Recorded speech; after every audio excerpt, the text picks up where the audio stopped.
Sayın Hamdi Sarıca buradalar. Sizin yörük kültürüne ve yağlı güreşlere verdiğiniz desteği de tüm izleyenlerimiz yakından biliyor. Yıllardır Kültür Kervanı programına da destek oluyorsunuz sponsorluğunuzda.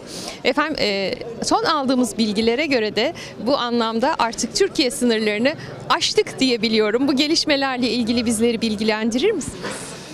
Tabii bu yıl geçen sene sonbaharda Almanya'da, yani biliyorsunuz Almanya'da 3-5 milyon Türk yörük kardeşlerimiz var. Onlar da çok istediler. Biz de buradan pehlivanları götürdük. Almanya, Düsseldorf, Marl'da. İnanın ben o kadar duygulandım ki 200-300 kilometrelerden insanlar toplanmışlar oraya. Bizim Türk kardeşlerimiz toplanmışlar. Alman seyirciler vardı. Almanya Marl Belediye Başkanı bizim orada Atatürk'e saygı duruşu yaptık. İstiklal Marşımızı söyledik. 3-5 bin kişi toplandılar. Bütün etraf ilçelerden, diğer illerden gelen Türkler. Müthiş bir şey.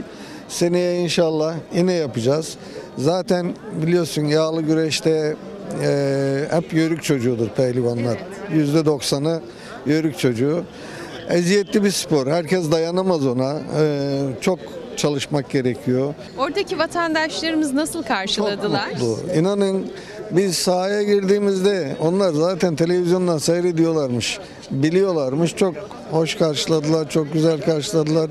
Çok güzel ağırladılar. Bizim zaten dünyada olimpiyatlarda en başarılı olduğumuz spor güreş. Atasporumuz, peygamber sporumuz. Yani olimpiyatlarda başka dallarda çok bir başarımız yok.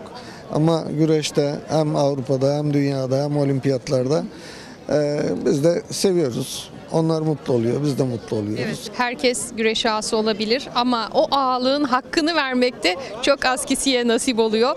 Bu kıymetli isimlerden biri de Hamdi Sarıca. Efendim bu güzel çalışmalar için de size ayrıca teşekkür ediyoruz.